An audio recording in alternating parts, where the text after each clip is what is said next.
हर आदमी विदेश जाना चाहता है, चाहे टंकी रूट से या आइलेट्स की कोचिंग लेके किसी तरह से। लेकिन अगर आप फोकस करोगे और सही तरीके से सटीक तरीके से पढ़ोगे तो सिलेक्शन होने से कोई रोक नहीं सकता। उसका एग्जांपल ये आपके सामने ये जो है ये बच्चा खड़ा है। इसलिए इंग्लिश के नोट्स बनाओ, अपना रजिस्टर मेंटेन किया करो। वो पीडीएफ से अंडरलाइन कर करके पढ़ोगे ना, बात बनेगी नहीं। सीजीएल 2019, 2020, 2021, 2023 लगातार सिलेक्शन ले रहा है, तो मिनिस्ट्री में कोई आदमी बिठा रखा है, खुद की मेहनत से हो रहा है। सभी का स्वागत है इस वीडियो में। और आज ये हमारे साथ एक बच्चा है नवनीत सिंह करके, कैथल से है ये बच्चा। और हमारी कोचिंग होती थी प्रूडेंस की, ऑफलाइन कोचिंग होती थी लॉकडाउन से पहले। ये उसका पढ़ा हुआ बच्चा, और आज हमें मिलके इससे बड़ी खुशी हुई। और हम तीनों ही उस कोचिंग के मालिक भी थे और मास्टर भी थे, उसी में काम भी करते थे तीनों, मैं, जयदीप सर और अरुण सर। और इस बच्चे की मेहनत का रंग ये है कि सीजीएल 2019 में इसका सिलेक्शन हुआ टीए में, इसकी रैंक थी 3104। उसका सीजीएल 2020 में इसका सिलेक्शन हुआ AAO रैंक 6। तो AAO पे तो काम कर रहा है अभी इसी वर्ड पे, रैंक 6। ज्वाइनिंग कब आई इसकी 2020 की? ये मार्च 2023 में। मार्च 2023 में इसकी ज्वाइनिंग आई AAO वाली, इसमें रैंक 6 थी इसकी। फिर सीजीएल 2021 में असिस्टेंट सेक्शन ऑफिसर रेलवे, वो तूने लिया नहीं है, उसमें 430 रैंक थी। सीजीएल 2022 इसने अटेम्प्ट ही नहीं किया, दिया ही नहीं। फिर सीजीएल 2023 इसने दिया है, इसमें इसको दिल्ली जीएसटी मिला है 139 रैंक। और अब ये जीएसटी को ज्वाइन करेगा। और ये जीएसटी इसने दिया इसलिए है क्योंकि इसका वैसे तो AAO ऑलरेडी मिल चुका था इसको। AAO आप जानते हो कि 4800 ग्रेड पे रहता है, ये 4600 ग्रेड पे की वैकेंसी थी। लेकिन है क्या कि AAO जो है उसमें हमेशा ही दिल्ली रहना, और ये भाई कैथल का है तो इसको कैथल जाना है, तो इसलिए इसने जीएसटी लिया। और इसकी रैंक कितनी अच्छी 139 सीजीएल 2023 में कि इसको दिल्ली इसका सर्कल मिल गया, कमिश्नरेट जिसे हम कहते हैं। और अब ये पानीपत भी, कैथल भी अपनी पोस्टिंग आराम से ले सकता है उधर के इलाके में, तो ये अपने घर के आसपास का काम करेगा। और इसके बाद फिर इसे सीजीएल भरने के जीवन में नहीं है, अभी भी अच्छा छोड़ देगा सीजीएल का। ये लगातार 19 सीजीएल 19, 20, 21, 22 में इसने अटेम्प्ट नहीं किया, 23 चारों सीजीएल में इसने सिलेक्शन लिया। और 20, 21 और 23 में तो इसकी अच्छी पोस्ट थी, और रैंक भी इसकी लगातार अच्छी रही है। AAO वाले में तो 6 रैंक रही है इसकी। तो कॉन्ग्रेचुलेशन बच्चे। नवनीत सिंह इसका नाम है, कैथल से 2019 प्रूडेंस में ही पढ़ता था। और उस समय हम ऑफलाइन लिया करते थे क्लास, और कैथल में एक बच्चा था जसवंत करके, जसवंत, उसने फ्रेंचाइजी हमारी ली हुई थी, और वहां से इसकी क्लासें चला करती थी लाइव। और ये वहाँ प्रोजेक्टर पे बैठ के पढ़ता था ऐसे। और तब इसने मेहनत करी, और उस मेहनत का परिणाम इसको 2019 से लेके 2023 तक लगातार मिलता रहा, और इसका सिलेक्शन होता है। और अब इस बच्चे से हम बात करेंगे और जानेंगे कि पूरा जो इसकी जर्नी है उसके बारे में, कि कब इसने तैयारी करनी शुरू की, कैसे सोचा, क्या क्या डिफिकल्टी आई, और अब सरकारी नौकरी में है ये। और इसके आसपास कैथल डिस्ट्रिक्ट हो या अब तो पानीपत में भी सब लोग क्या हो रहे हैं, विदेश जाने की तैयारी कर रहे हैं। हर आदमी विदेश जाना चाहता है, चाहे टंकी रूट से या आइलेट्स की कोचिंग लेके किसी तरह से। लेकिन सच ये है कि इसकी तनख्वाही अब लाख रुपए के आसपास पहुंच जाएगी थोड़े दिन में यहीं पे, जो वहां पे आदमी जाके कमाएगा। और लाइफस्टाइल यहाँ की बेहतर है, हर चीज़ बेहतर है। तो ये उस सारे क्षेत्र के बच्चों के लिए एक एग्जाम्पल है कि अगर आप ठीक से तैयारी करोगे तो जो आप विदेश में जाके सपने सोच रहे हो कमाने के, वो आप इंडिया में भी कमा सकते हो, इज्जत से कमा सकते हो। और अपनी माटी, अपना देश, उससे बढ़िया तो कुछ है ही नहीं। तो अरुण सर आप कंटिन्यू करो बच्चे से। भाई लगातार 2019 से 23 में सिलेक्शन, इस बात को उन बच्चों के लिए सबक है जो कहते हैं वैकेंसीज बहुत कम है, बहुत कम। तो हर बार जब रैंक निकालते हैं और गवर्नमेंट जो कुछ प्राप्त कर रहा है, तो इसका मतलब इसका लक्ष्य ये है कि भाई मेरे को एक नौकरी चाहिए, वो मिल जाएगी। तो वो बच्चे जैसे विदेश में ये कह रहे थे कि सर वैकेंसीज कम है, इसलिए मुहिम चला, हम तो मुहिम चलाते रहते हैं, हम तो चाहते हैं वैकेंसीज बढ़े। लेकिन अगर आप फोकस करोगे और सही तरीके से, सटीक तरीके से पढ़ोगे तो सिलेक्शन होने से कोई रोक नहीं सकता। उसका एग्जाम्पल ये आपके सामने ये जो है ये बच्चा खड़ा है।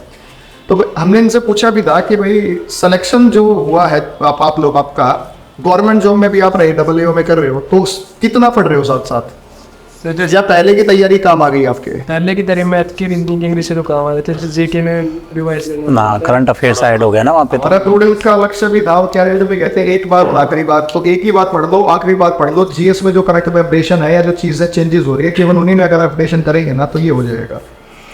देखो भाई, मैं हमेशा इसी बात को मानता हूँ, तैयारी और बेहतर एक ही बार होती है और पढ़ता भी बंदा एक ही बार है। आप सोच के देखो, जो आपने पढ़ लिया अगले साल आप क्या नया पढ़ोगे, ऐसा ही हुआ होगा आपके साथ भी। अच्छा, मुझे क्या था नवनीत, पहली बार जब तूने तैयारी करनी शुरू की 2018 में कि 19 में? 19 में 19 में। तो पता कैसे चला एसएससी का, क्या मन में आया तैयारी करने से पहले? सर 12th के बाद से मैंने सी स्टार्ट की थी।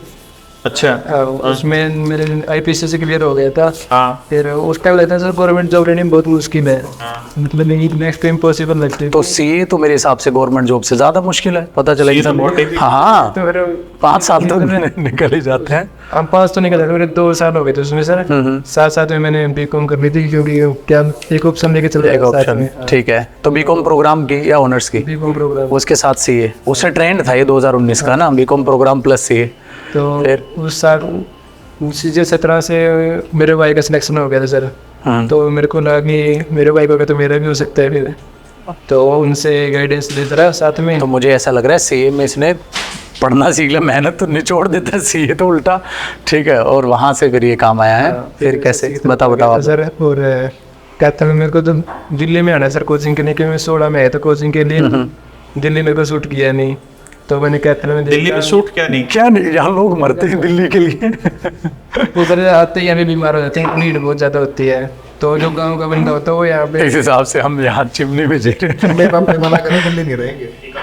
तो सच सही है, नहीं रहना चाहिए दिल्ली को। शहर थोड़ी, दिल्ली तो गंद हो गया पूरा, पोल्यूशन पोल्यूशन ज़्यादा है सर, और खाने पीने खाना पीना तो बिल्कुल ही बेकार है।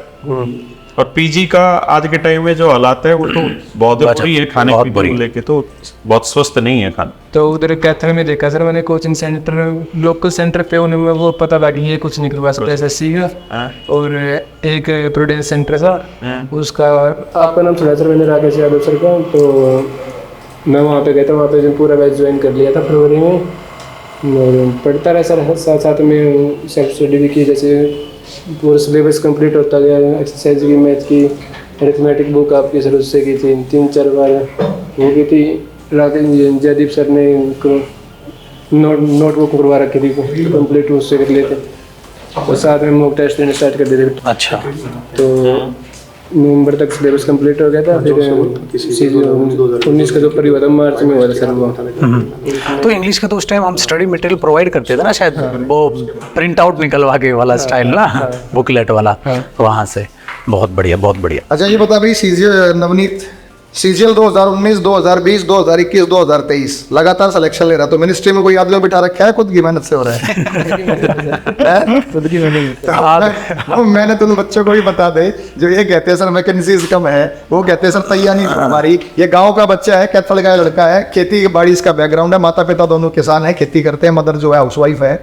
तो उसके बावजूद भी इस बच्चे ने इतने सिलेक्शन लिए, तो काबिल तारीफ। और हमें बड़ी खुशी होती है कि ऐसा बच्चा जो गाँव का जो निकल के सामने आता है और मेहनत करता है और सिलेक्शन ले जाता है, तो ऐसे बच्चे वास्तव में काबिल तारीफ होते हैं। और हमारा भी जो सीन है ना वो छोड़ा हो जाता है। तो ये बता दे भाई, कैसे तैयारी गाँव के माहौल में, कभी खेती बाड़ी भी की है? कभी कभार सीजन में तो पीक टाइम होता चलो उसमें जाता था खेत में हेल्प करने के लिए। लावणी करी? हाँ, तो लावणी करके फिर क्या लगा, पढ़ना बेहतर है क्या है? पढ़ना ही बेहतर है सर। सेफ है, सेफ है, सेफ है, पढ़ना सेफ है? पढ़ने से आसान कुछ भी नहीं है, सच बात तो ये है। सर सही बात है। पढ़ने से आसान कुछ नहीं, सर ने बिल्कुल हीरे वाली बात बोली है। लेकिन ये उम्र ऐसी होती है कि इसमें पढ़ना ही सबसे मुश्किल होता है। जब उम्र बड़ी हो जाती है तब आदमी को पता चलता है पढ़ना सबसे आसान है, बाकी सारी चीजें सबसे मुश्किल है। और पढ़ाई एक ऐसी चीज है जो हमेशा काम आनी है लाइफ में, ना केवल सरकारी नौकरी में, आगे भी हमेशा काम आती रहेगी।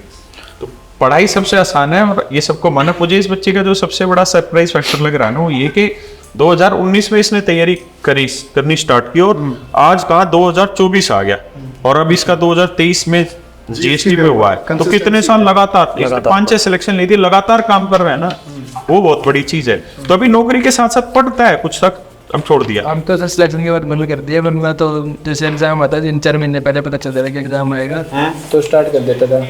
19 के बाद 20 और 21 एक साथ ही निकल गए सर वो। 19 की ज्वाइनिंग आई नहीं थी तब तक, 20-21 करना पड़ा था उस टाइम। सर ज्वाइनिंग से पहले कुछ पता नहीं होता, तो 22 को स्किप कर देते क्योंकि अब तो मतलब 20 का जो है दिल्ली उस टाइम अच्छा लग रहा था, क्योंकि पहले 19 में जम्मू में था सर। अच्छा, जम्मू के कंपेरिजन में दिल्ली ठीक था। अच्छा 2019 का सिलेक्शन जम्मू में था। जम्मू के मुकाबले दिल्ली उस समय 370 हटी भी नहीं थी। हैं? अब हट गई। दूसरी सबसे बड़ी मजे की चीज क्या है ना, लगातार सिलेक्शन ले रहा है। और तेरे लिए अच्छी चीज क्या हुई, 2019 में तैयारी शुरू की, 2019 वाले में ही पहला सिलेक्शन आ गया, है ना। वो स्टार्ट पॉजिटिव मिल गई। स्टार्ट बहुत अच्छी मिल गई, नहीं तो आदमी वहीं पे लटक जाता है और फिर वो डिप्रेशन में रहता है। बेसिक स्कूलिंग है वो कहाँ से हुई? गवर्नमेंट स्कूल था, प्राइवेट स्कूल था? सर कालेला बाग घर के पास ही था एक छोटा घर के पास छोटा स्कूल जो होते हैं गाँव में होते हैं। 7 तक उधर से की थी, फिर 2 साल मैं इधर चला गया था। हाँ, फिर गवर्नमेंट स्कूल से की थी 1 साल। मामा घर कहाँ? जिन डिस्ट्रिक्ट में बल्लभगढ़ गाँव में। हाँ, तो फिर 2 साल के बाद वापस घर आ गया था। फिर 10th गवर्नमेंट स्कूल से की थी। 10वीं सरकारी से। हाँ। नंबर कितने परसेंट थे? 88.8%। तो वो तो हिंदी मीडियम रहा होगा। हाँ सर। और 11वीं 12वीं क्या लिया फिर? कॉमर्स नहीं ली, कॉमर्स लिया। और उसमें क्या परसेंटेज रही? 12th में सर मेरी 92.6%। 92। तो उस टाइम Nice. था तो ट्यूशन वगैरह भी नहीं दिया, ऐसे ही हो जाता था। सर अलाउड ही नहीं था स्कूल में रहने का। तो मना करते थे कि स्कूल में ट्यूशन लिया तो फिर मतलब डांटेंगे पीटेंगे। घर में कैसे माहौल पड़ता था? मुझे तो वही बात का है, जैसे माता पिता तो चलो खेती बाड़ी में हो गया, मदर हाउस वाइफ होगी, तो सेल्फ स्टडी था या टीचर्स ठीक थे स्कूल में? टीचर्स भी बढ़िया थे सर। और जैसे जो मेरे बड़े भाई हैं उनसे पूछता रहता था कि मतलब कैसे करना है। तो एक लगता ना कि जैसे पहले से पढ़ते आ रहे हैं और बंदे तो फिर हमें भी पढ़ना पड़ेगा। तो स्टार्ट तक कंटिन्यू चलता है सर। और कॉलेज में गए 12th के बाद? कॉलेज सर ओपन से की थी मैंने बीकॉम सर। ओपन से? तो साथ में सीए कर रहा था वहाँ से दिल्ली से। तो 18 तक 19 में सर मेरा 9 फरवरी के आसपास IPCC ग्रुप 2 का रिजल्ट आया था। उसमें क्वालिफाई हो गया था। फिर तब तक मेरे को मैंने बना लिया था कि SSC की तरफ जाऊँगा मैं। 19 फरवरी के आसपास मैंने इसमें 19 फरवरी 2019 को मैंने प्रूडेंस सेंटर में रोल वर्क करवाया खुद को। तब से कोचिंग स्टार्ट की थी और साथ में अपनी स्टडी कर रहा था। अच्छा, ये कभी सोचा था कि मैं GST तक पहुंचूंगा? कभी टाइम तो सर ये था कि मेरे को अपने घर के पास कुछ भी जॉब मिल जाएगी गवर्नमेंट जॉब सकते मेरे घर के पास ही रहेगा। घर के पास? तो हरियाणा स्टाफ सिलेक्शन कमीशन की नहीं भरी हुई? भरी थी सर। उसमें सिलेबस फिक्स नहीं तो कुछ ही पूछ लेते हैं। वो कल रखा के दिया था एग्जाम सर। और एक पुलिस का दिया था। पुलिस में पुलिस का वो हो गया था मतलब कांस्टेबल वाला। तो कांस्टेबल में ज़्यादा नहीं था सर उसमें। तो क्लर्क का हुआ नहीं था उसमें एग्जाम में मतलब और भी आउट ऑफ सिलेबस आ गया था। फिर उसके बाद मतलब SSC को मेन फोकस SSC भी था सर, क्योंकि उसका SSC का सिलेबस फिक्स होता है। वो कर लो तो मतलब उससे बाहर कुछ नहीं पूछ सकता SSC वाले। नॉर्मली सिलेबस फिक्स है तो SSC में ऐसा कुछ है नहीं। तो 19 का जैसे मेरी जो नवंबर में कोचिंग पूरी हो गई थी सर 2019 में, 20 में मार्च में पूरी हुआ था। तब तक मैंने फिर 4 महीने मॉक टेस्ट लगाए थे। और जितना भी रिवीजन था, जैसे राकेश यादव सर की अरिथमेटिक की एक बुक आती है, उसका 3-4 बार रिवीजन कर लिया था, जिससे कैलकुलेशन स्पीड अपने आप बन जाती है उससे। और उसका जितने भी मतलब टॉपिक होते हैं अरिथमेटिक के वो सारे कंप्लीट हो जाते हैं उसमें से। और एडवांस का सर, एडवांस की भी एक बुक है राकेश यादव सर की। एडवांस की बुक आती है 7300 ना? हाँ, वो कर ली थी सर। अच्छा, रीजनिंग के 4-5 चैप्टर ऐसे होते हैं जिसमें बंदे को पढ़ना पड़ता है। उसमें उसको ये होता है मतलब कंसेप्ट कैलेंडर है, क्लॉक है, डाइस है, क्यूबॉइड है, कंसेप्चुअल होते हैं, वो बार रिवाइज करने पड़ते हैं। और बाकी प्रैक्टिस से क्लियर, जैसे मोक टेस्ट बुक उससे कवर हो जाता है बाकी। तो नोट्स भी बनाए भाई किसी सब्जेक्ट के प्रॉपर मेंटेन करे था सर? अभी भी रखे हो वो? कौन से सब्जेक्ट के बनाए थे नोट्स? मैंने सर शुरू में तो सबके स्टार्ट किए थे। फिर बाद में GK का ऐसा लगा कि चारों मुश्किल हो रहे हैं करने। तो मेरे भाई ने बताया कि GK को छोड़ के उस पर मैथ को अलग क्लास लगा लें। मैथ को क्योंकि उसमें नंबर मेरे भाई के साथ इंजॉय करनी थी सर। तो मैथ कर लिया था उसमें एक्स्ट्रा क्लास लगा के। मैथ का और रीजनिंग का और इंग्लिश का पूरी नोटबुक बना रखी है। GK की जब तक क्लास आई तो तब तक की नोटबुक है वो रखी। चलो बहुत बढ़िया। और भाई ये PNG के दौर में ना, ये मैं यहाँ बात ऐड करनी चाहूँगा, PNG का जो नया जुनून चला है, मैथ्स और रीजनिंग है प्रैक्टिकल सब्जेक्ट, उसमें चल जाता है। इंग्लिश में जब खुद के नोट्स बनाते हो ना तो उसमें रिवीजन करने में आसानी पड़ती होगी। आजकल के नए लौंडे हैं ना अपने PNG वाले, स्क्रॉल कर करके बेटा टॉपिक कितना हुआ है क्या है वो ढूंढना भी आपको बहुत डिफिकल्ट पड़ेगा। इसलिए इंग्लिश के नोट्स बनाओ, अपना रजिस्टर मेंटेन किया करो। वो PDF से अंडरलाइन कर करके पढ़ोगे ना, बात बनेगी नहीं। अब इस बच्चे ने 2019 से लगातार सिलेक्शन लेता आ रहा है, एक बार नोट्स बनाए, दोबारा जरूरत ही नहीं पड़ी होगी फिर तो। बस उन्हीं को रिवाइज करो। वो क्रीम है आपकी, वो रीढ़ की हड्डी है, उसी से सारा कॉन्सेप्ट क्लियर होना। वो रीड की हड्डी भी आप पीएनजी में ले लोगे इंग्लिश की या पीडीएफ से अंडरलाइन करके पढ़ते रहोगे, टोटल अपना भविष्य खराब कर लोगे। तो ग्रामर सेक्शन की जब बात आए तो प्रॉपर अपने नोट्स बना के चला करो, पीएनजी के चक्कर में ना पढ़ो और पीडीएफ को अंडरलाइन कर करके तो मत पढ़ा करो। जहाँ टेक्नोलॉजी आपकी दुश्मन बन जाए वहाँ से टेक्नोलॉजी को हटा दो, सब्जेक्ट को सब्जेक्ट वाइज लेके चलो। अब मैथ्स को इंग्लिश की तरह थोड़ा ना पढ़ोगे, मैथ्स के तरीके से प्रैक्टिस मांगेगा, इंग्लिश के तरीके से प्रैक्टिस मांगेगी, रीजनिंग के तरीके से मांगेगा। जीएस सेक्शन है जहाँ थ्योरी जितनी ज़्यादा पढ़ोगे, प्रैक्टिकल क्वेश्चंस जितने ज़्यादा अटेम्प्ट करोगे, प्रीवियस ईयर हो चाहे। अच्छा हाँ, जीएस में पूछना भी चाहूँगा, जीएस में थ्योरी पढ़ी तो क्वेश्चंस कितने ज़्यादा प्रैक्टिस किए थे? क्वेश्चन सर मैंने एक बुक मतलब जितनी नोटबुक बना रहे उससे कवर किया था पहले तो। फिर एक टॉप स्पीड के नाम से बुक आती थी, उसमें लैंग्वेज थोड़ी इजी है सर पढ़ने में। मैं हिंदी मीडियम से हिंदी में पढ़ता सर वो। अच्छा तो उससे क्वेश्चन मतलब ऐसे क्वेश्चन प्रीवियस ईयर क्वेश्चन मैंने इतने ज़्यादा तैयारी नहीं की क्योंकि थ्योरेटिकल पढ़ा था, थ्योरेटिकल पढ़ लिया था सारी चीज़ें। उससे सर जी की इतनी ज़्यादा स्ट्रॉन्ग है भी नहीं मेरी। मेरा मेन सर मैथ, रीजनिंग और इंग्लिश पे था क्योंकि इनमें जितना करूँगा उसमें कॉन्फिडेंस आता है कि कॉन्फिडेंस है कि हाँ आ जाएंगे 90% प्लस तो लेके चल। कितना ही पढ़ लो। जीके में कितना छोड़ा जाता था? समुंदर है ना जी। सर सीजीएल 19 में आए थे सर मेरे 20 के 50 में से। हाँ, और 20 और 21 में सर 27 सर, और अभी 23 में सर 44। तो बढ़ते हुए है, तो ये एक्सपीरियंस अपने आप बढ़ता गया है क्या? सर वही है, जैसे स्टार्टिंग में किया था तो उतना एक साल में कवर भी नहीं हो पाया था। अच्छा जैसे 7 में करते रहे फिर वो कवर होता गया और उसका रिवीजन मिलता है तो नॉलेज बढ़ती चली गई। तो बेटा ये बाकी बच्चे ध्यान दो जो 2024 की तैयारी कर रहे हैं, जो इन्होंने 4 साल में जीएस इकट्ठा किया है ना, क्योंकि भाई का तो इंटरेस्ट था नहीं, लेकिन तुम अपना इंटरेस्ट रखना।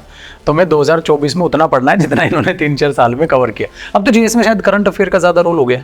हाँ, करंट में तो ऐसा फिक्स नहीं है सर, जैसे जीएस में करंट अफेयर पूछा है वो करंट अफेयर जैसे तो 1-2 साल का ही पूछ लो, करंट अफेयर भी हिस्ट्री बन चुका है तो 2 साल पहले पूछ लेते हैं। तो वही बात है, कहते हैं पॉइंट है कि करंट अफेयर भी हाँ हर 2 साल में बन जाता है और पीछे का भी पूछ रहे हैं। तो जीएस को सारे सब्जेक्ट्स को सीरियसली लेके चले तो जीएस का रोल भी ज़्यादा बढ़ गया सर, 75 तो रोल बढ़ गया यार अब तो। तो जब अभी डबल की नौकरी कर रहे थे तो छुट्टी लेके तैयारी किया जो टाइम पर उसी में करने मेरी ट्रेनिंग चल रही थी नागपुर में ट्रेनिंग थी, ऐसे इस तरीके की ट्रेनिंग होती है डबल की, तो उस टाइम मिल जाता था। और नौकरी का जो स्टार्टिंग फेज होता है उसमें इतना वर्कलोड होता नहीं, तो ऑफिस में थोड़ा बहुत टाइम निकाल लेता था वगैरह में। अच्छा जब नौकरी रहते रहते तैयारी करते हो तो जो दूसरे वहाँ जो पहले से लगे होते बंदे वो चिढ़ते हैं या मतलब अप्रिशिएट करते हैं, साथ देते हैं? वो डिपेंड करता है सर बंदे कैसे हैं। क्योंकि ज़्यादा कई लोगों की होती है ना कोशिश हो तो पढ़ना चाहते हैं, लेकिन दूसरे को एक बार पता चल जाए ये तो इस नौकरी पर रुकना नहीं चाह रहा, ये तो आगे पढ़ रहा है, तो कईयों की आदत बड़ी घटिया वाली होती है, वो चिढ़ना स्टार्ट। तो कैसा था वर्क एनवायरनमेंट? मेरे को तो सर ठीक लगा, मेरी उम्र के ही बंदे थे, 16-17 के बंदे थे, इसलिए बच गए। तो वो उम्र के थे ना ज़्यादा एजेड जो इंसान है वो कई बार मैंने देखा है कि काम भाई जो मिला वो कर ले, इनको नखरी बाहर रखे हैं, सरकारी नौकरी मिल गई आगे क्या पढ़ना है। और क्योंकि एक स्टूडेंट आया था वो भी आपकी तरह ही जॉब में रहते हुए तैयारी कर रहा था, उसका सीनियर उसको ऐसा फंस गया, कहते गुरुजी जीना आराम कर दिया, मतलब मुझे 2 साल लग गए, फिर 1 साल अगले साल फिर मेरा जो चाहिए था उसमें वो से भी जीएसटी चाहिए था, मिला नहीं, फिर एक और बार लगा, जस्ट बिकॉज कि वो सीनियर चिढ़ता था कि काम नहीं कर रहा ये आगे पढ़ रहा है। कईयों की होती है सनक आदत, लेकिन किस्मत अच्छी रही तुम्हारी है। तो तुम्हारी तरफ से मैं थैंक यू बोल देता हूँ उनको जो आपके वर्क एनवायरनमेंट में थे और जिन्होंने आपका डायरेक्टली इनडायरेक्टली साथ दिया, ठीक है, आपकी पढ़ाई के लिए। और परमपिता प्रबंध वगैरह सबका ऑफिस ऐसा ही मिले जिनको आगे स्टडी करनी है, ठीक है। बाहर 19 में जब कोचिंग ली थी तो लाइब्रेरी भी गए थे? नहीं सर, सेल्फ स्टडी घर में हो गई थी। हाँ। ये कहते हैं ना भाई घर में माहौल नहीं होता, ये गाँव का बच्चा है, माहौल तो बनाना पड़ता है और माहौल ढूंढना पड़ता है। अब गांव में वही काम भी करने होते हैं, उसके बावजूद भी अपना स्टडी का टाइम भी मेंटेन करना होता है, सारे काम करने होते हैं। तो बहाने बनाने छोड़ दो, लक्ष्य एक ही रखो, उस लक्ष्य को प्राप्त करने में लग जाओ। और बेसिक हम 4 सब्जेक्ट की तैयारी जब आपको करा रहे हैं, इंग्लिश, मैथ, रीजनिंग, जीएस, तो सारे कॉम्पिटिटिव एग्जाम ऑलमोस्ट कवर हो जा रहे हैं। तो इन्हीं 4 सब्जेक्ट को मैं तो ये कहता हूँ, आज जो 12th में ही बच्चा इस वीडियो को देख रहा है 11th में है, बहुत सारे बच्चे 11th-12th में मेडिकल की, NIT, IIT, JEE की कोचिंग लेने लग जाते हैं। अगर उसमें सिलेक्शन नहीं होता तो कोचिंग आपकी यूजलेस है, बेकार है, वो कहीं काम नहीं आने वाली। अगर उसी समय आप 10th में, 11th में, 12th में इन सब्जेक्ट्स को अच्छे से जान लो, पहचान लो और ग्रेजुएशन लेवल तक आओगे ना, तो आपको ये बड़े नॉर्मल फैमिलियर सब्जेक्ट लगेंगे और आपको ये काम भी आएगा। तो अगर उस समय इनको सही तरीके से पढ़ लेते हैं तो आगे काम आता है। 10वीं तक का मैथ्स है, 10वीं तक की जीएस है, ईमानदारी से या तो उसी समय पढ़ लें, तो जैसे ये बच्चा इंटेलिजेंट था, नंबर भी इसके अच्छे हैं, स्टार्टिंग से तो जो बेस होता है वो काम तो आता ही भाई मैथ्स अगर है। तो बेस जो आपका बन जाता है ना, तो इसलिए कहते हैं कि 10th के नंबर मायने क्यों रखते हैं, माता पिता क्यों पीछे लगे रहते हैं, इसलिए लगे रहते हैं भाई वो सब्जेक्ट आगे भी काम आए। ठीक है। ऐसा सिर्फ बेसिकली मैथ आता है 10 तक का ही, वैसे वर्जन हो जाता है, कैलकुलेशन पास करनी पड़ती है, वरना तो मैथ तो भाई 10 तक का है। इंटरेस्ट है। इंग्लिश में भी ऑलमोस्ट देखा जाए तो वही चीज है, थोड़ा सा एडवांस वर्जन में ही है कि वो जो आर्टिकल्स वगैरह है, नाउन है, प्रोनाउन है, हाँ, स्टार्टिंग से अगर इंटरेस्ट बच्चा रखेगा तो उसको बोरियत नहीं होगी। तो पढ़ाई को मजे की तरह पढ़ो, क्योंकि आप पढ़ रहे हो पास होने के लिए, 10वीं में नंबर लाने, 10वीं में पास होना है। जिस दिन पेपर होता है उस दिन सारा भूल जाते हैं, उस अगले दिन ही भूल जाते हैं कि अब क्या काम आएगा। सोच ही पता कि वो आगे फिर से काम आने वाला है। तो एक एक चीज, माता पिता जो 1 साल की भी फीस भरते हैं ना, 1 महीने की फीस भर रहे हैं, हमें पता है कितनी मेहनत से और कितनी कष्ट कमाई से भर रहे हैं। तो अब तुम्हारा समय है कि उनके बुढ़ापे के जो जीवन है ना, वो सुखमय तभी होंगे जब तुम्हारी नौकरी लग जाएगी। अब आप तो खुश होंगे बेटन सुन कि घर में नौकरी हो जाएगी, और जो था वो माँ बाप तो खैर 2019 से ही खुश है। पोस्टिंग बाहर दी, अकेला लड़का है वो, नहीं, बट फिर अगर वो लड़का ये जता दे माँ बाप को कि मैं तैयारी कर रहा हूँ, तो फिर भी शांति तो है ना, कि ऐसा लग रहा है चल 1 साल के लिए दूर गया है, जैसे हॉस्टल में छोड़ दिया, वो तैयारी कर रहा है, जॉब लेके फिर वापसी करेगा। चलो बहुत बढ़िया। चल भाई नवनीत, भविष्य के लिए शुभकामनाएं, और अब उम्र भी है तो अच्छा जीवन साथी मुझे नौकरी वाली चाहिए। क्या करूं? रेफरेंस नहीं है, प्रेफरेंस नहीं। नहीं, जहाँ तक मुझे लगा इंसान अच्छा हो। उससे कि भैया लगा कि भाई जब क्या ही रह रहा है तो एक ऐसी चीज है जो बच्चों को घर वालों को अच्छे से संभालने से, अच्छे से संभाले, अच्छे से विचार मैच तो कर। वो कहीं पोस्टिंग होगी, तुम्हारी